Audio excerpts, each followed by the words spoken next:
Hi everyone, it's Dr. Ramani. Welcome back to this YouTube channel on all things narcissism, narcissistic, and just really difficult toxic relationship related. So I'm going to start this with a question, and I want you to put your answer in the comments. You were in a relationship with a narcissist. You break up. It was awful. Do you tell the narcissist's new partner and try to warn them about what they've just gotten into? Yes or no? Drop that in the comments. I want to hear what you have to say about this. Do you warn the new boyfriend or girlfriend? Okay, so hope take a minute to do that because I'm going to answer this question. Dr. Ramani says no. So let's be honest about this, okay? I know you're all lovely because you've been through a narcissistic relationship and you're still standing. You're a hero in my book. But your motivation for this isn't entirely in the right place. Part of it is, I'm going to mess their stuff up. I'm going to mess my narcissist stuff up, right? And I'm going to make sure that I'm going to break this relationship, and this person needs to know, and then this person will break up with them, and ha ha ha, my ex-narcissist will be abandoned, and won't that be great? Yeah, I get that. I absolutely get that. And I know that there's a second, probably even bigger piece for many people, or that I want to warn someone. I don't want someone else to go through this. This is awful. You know, I want to run an educational campaign. And I've said this before on this YouTube channel. There is no such thing as Yelp for people, where you can write reviews. I mean, you can do it for restaurants, ironically, but you can't do it for people. Can you imagine Yelp for people? You go online and say, oh my gosh, don't date this guy. Love bombing that went through week 3 and then da-da-da-da-da-da-da. And we can't do it. We have, defamation laws against that. So you don't have that opportunity. So I'm sure there are both your intentions for wanting to tell the new partner of the narcissist about them has both good and not so healthy intentions. But here's the reason why, and you already know the answer to this. Go back to the early days of your relationship with the narcissist. Go back. Especially if you were in more of a traditional grandiose love bombing one. And even if you were in more of a covert, oh, I want to get to know you. I've had such a hard life. And here you are. Gosh, no one's ever understood me, but I want to get to know you, kind of emulating kind of narcissist relationship. Regardless of which way it went for you. In those early weeks and even early months, if an ex-partner came up to you and try to warn you against this person, what would you have thought? Many of you would have thought, my narcissist has already told me their ex is crazy, because let me tell you this, I can trust me on this one, the narcissist you recently ended your relationship is telling the next person you're crazy. I promise you that, okay?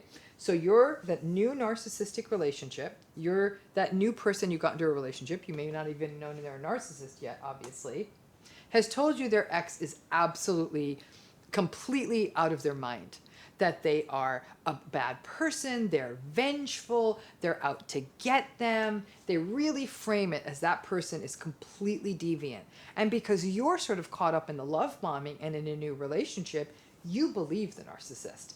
Well, I'm with them now. And there's also that sort of strange territoriality we tend to have in new relationships, right? Like, this person chose me, and that person also wants them. That classical triangulation dynamic, which for most people goes back to childhood, of that idea that you like the idea that you want. It's the Oedipal conflict kind of, brought to adult life, that you get to have the new person, and the old person doesn't get to have the person, actually plays on a really primal thing.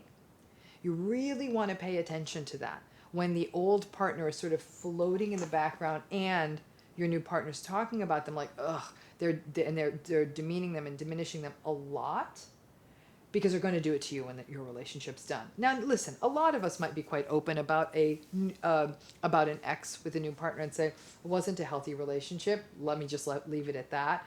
And then shut the door on it. And it may not be till years later, or quite a bit later, that you do really speak about that relationship.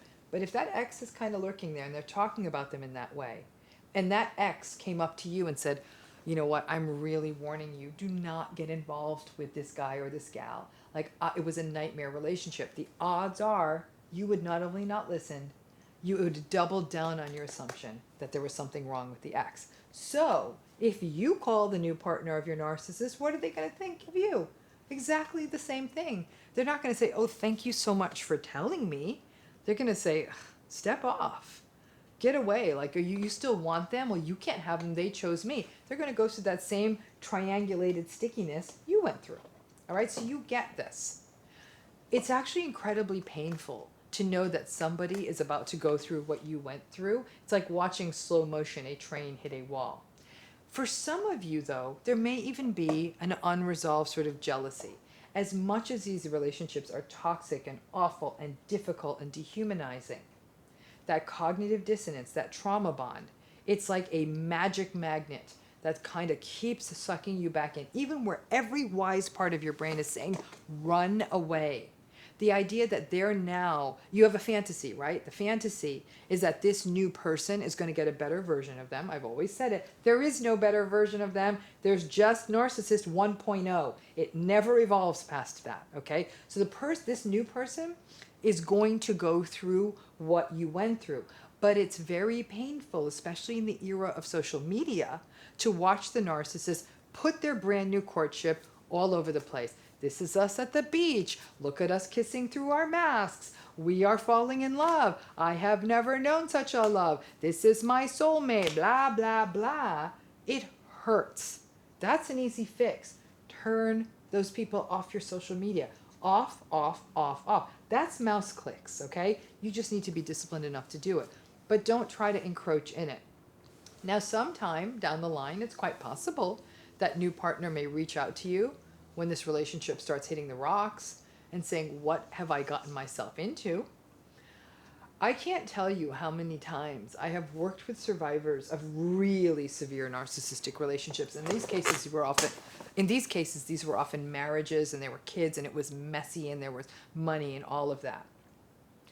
And in some of these cases, and it was really illuminating, they were told, so think about, there's a person, perfectly nice person, marries a very narcissistic person. They get married, they go through their whole, and the narcissistic person was married before, all right? The narcissist tells the new partner, my ex, absolutely obsessive, completely off, terrible person. I'm traumatized by this awful person. New person believes the narcissist. They get married, they have a marriage. Narcissist being a narcissist, the marriage falls apart, okay? So now, the person in that relationship's like, golly. And they reach out to the ex, in this case it's an ex-wife, okay? And the ex-wife, there's not that woman is as sane, as sober as you could imagine. Actually a lovely person who carries all the rigors of narcissistic abuse. And you realize that the story, that woman in that relationship with that narcissistic man realizes she was sold a lie all along. This monstrous ex-wife was not a monster, was actually a really nice person who got destroyed by this relationship. And so it was, and at that point, they shared strategy, got some insight on how to approach a divorce and all of that. But for you, there may be down the line that moment when your narcissist's new relationship goes on the rocks, and maybe then the partner reaches out to you. But do not ever reach out to them. If they reach out to you and ask for honest answers, be careful. Be very, very careful. Because I'll be frank with you. They may very well, as you know how the trauma bond works, they may slide right back into the relationship with the narcissist and then say, hey, I talked to your ex and da-da-da-da-da-da-da. It ain't worth it. My only goal for you is that your job is not to be the advocate for every sorry person who decides to get into the relationship with a narcissist. That's their lesson to learn. Listen, the only way your kid learns to add, subtract, or read is because they learn how to do it. You can't learn it for them. It's the same thing with all the people who are going to get into this new relationship with this narcissist. This is their painful lesson to learn. It ain't your job to stop them from it. So your only job is to create distance and boundaries and clarity, and that ultimate goal I have for everyone, utter indifference to that narcissist. And the best way to achieve that is to have as much distance as you can get.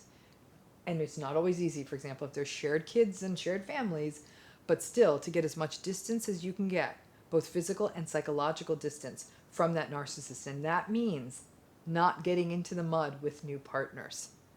clean up that social media, block the people who post stuff about their relationship. If people bring it up, respectfully turn it away. It was very interesting. Recently, someone was asking me, "Hey, do you want to hear about da da da da da your ex-partner?" And it wasn't. I mean, it wasn't either here nor there. And I said, "No, I actually don't," because I was completely indifferent to what had happened in this person's life. And I realized then because I really did not care. It wasn't even. I didn't even have a curiosity about it. I was like, oh, "You go, Romney." It is about indifference. And so I think that if you can keep that in mind, that the goal is indifference, you won't muck around and try to teach the new partner of your narcissist sort of the way out. Now, I'd love to hear from any of you. If any of you have ever gone through this, was it worth it? Because I'm sure some of you actually did reach out to the new partner. Did it work out? Did it not work out? Like I said, in general, I say don't do it, because as much as you might think your intentions are clear, some of them are probably not healthy for you. The sooner you can get distance between you and that narcissist and everyone who has anything to do with that person, the healthier it's going to be for you. Hope that little tidbit is helpful. Again, always love to hear your thoughts on it too. And if you're new to this channel, please subscribe. Join this amazing community where I learn more from you than I think you learned from me at this point. So thanks again.